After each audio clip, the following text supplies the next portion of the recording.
I can guess what's in your portfolio right now. A few individual stocks, maybe the ones that are more popular. Of course, ETFs to have broad market exposure, like a World Exchange Traded Fund or an S&P 500 Exchange Traded Fund, because it always comes back to the USA, right? You may also have a mutual fund somewhere and perhaps a few smaller things around the edges, bonds, options, crypto, or whatever your brokerage app made easy to access. Okay, maybe I don't know the exact stocks you own, but the probabilities are on my side. In FINRA's latest retail investor survey, 80% of investors owned individual stocks, 57% owned mutual funds, 33% owned individual bonds, and 31% owned exchange-traded fund. This mix is becoming more common as ETFs move into the mainstream. Only 1 million American households owned ETFs in 2005. Now it's roughly 17 million. Part of this is probably a good thing. Investing is easier, cheaper, and more accessible than before. But part of it may also say something about how investors deal with uncertainty. When diversification is taught as the default answer to risk, it can become the easiest way to feel responsible without deciding what you actually understand. So you end up with something like a hybrid portfolio, part stock picking, part diversification, at least on paper. What a great mix! Or what a strange one.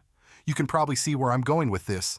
If you already own individual stocks, why are the exchange-traded fund there?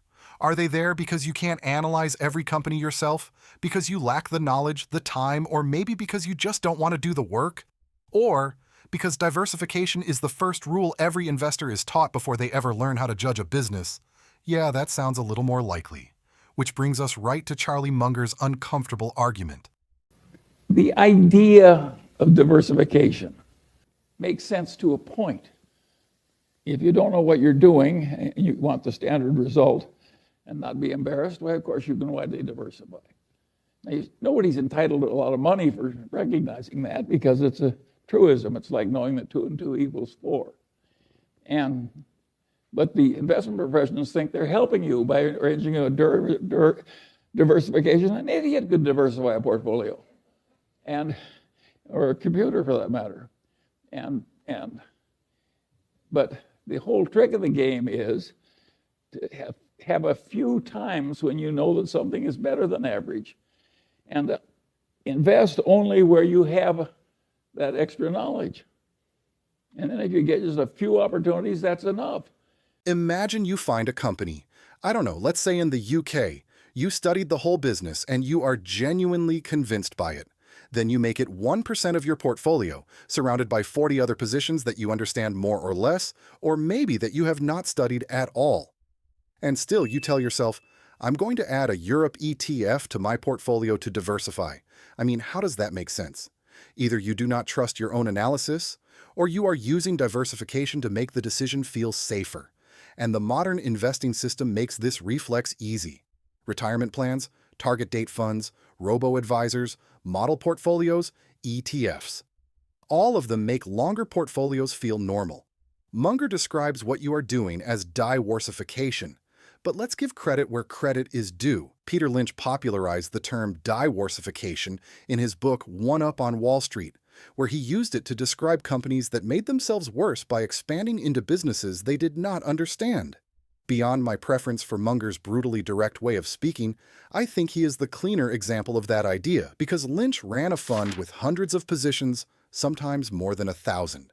That is not a criticism of Lynch. He was running a very different machine. But Munger illustrates the argument better.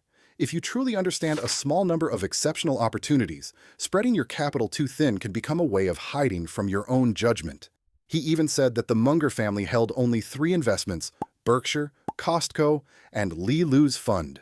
And this is where Munger deserves some credit. In the study Best Ideas, the authors found that the stocks managers treated as their highest conviction ideas outperformed by about 2.8% to 4.5% per year, depending on the benchmark. You see the performance leakage? I know portfolio managers can't always do whatever they want. They have mandates, risk limits, liquidity constraints, and clients who do not enjoy looking different from everyone else. But the pattern is still hard to ignore. Their highest conviction ideas contained a disproportionate share of the value, while the rest of the portfolio often diluted that insight. A portfolio should have a hierarchy. even if we put performance aside and forget the numbers for a moment. Munger does not mention it directly, but with two small positions, you can be right and learn almost nothing. You can be wrong and ignore the mistake because it barely moved the portfolio.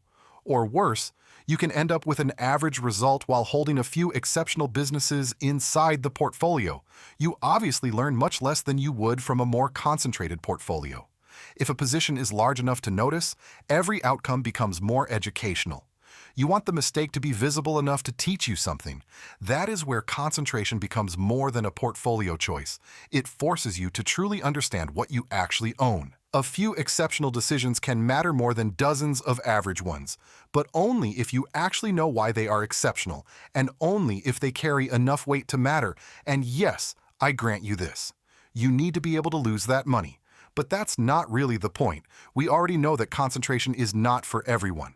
Actually, from what I understand of Munger's point, I see it this way. Diversification makes sense if you don't have enough skill or time. If you actually don't care about learning anything from the process and just want simple and low-cost market exposure. Or if you can't deal with your emotions, even if that is an excellent piece of advice in everyday life. It becomes a problem when you want social proof. Yeah, we all are human beings at the end of the day. Or if you don't want to look different, you feel much better being wrong with others than feeling alone. Or when diversification feels safe, sometimes for almost no real reason, just because it is often misunderstood. It can make you feel like you reduced risk without really knowing which risk you reduced and why. So now, grab a pen and a sheet of paper and answer these three questions. Do I understand each line in my portfolio? What exact role is each position supposed to play? And if I am right, will it matter enough to justify owning it? And if you don't want to bother grabbing a pen, just answer in the comments. Don't forget, Munger would probably say that diversification is a tool, and like every tool, it is only useful when it is used properly. Thanks for making it this far. Let me know if you liked it. I'll see you next week.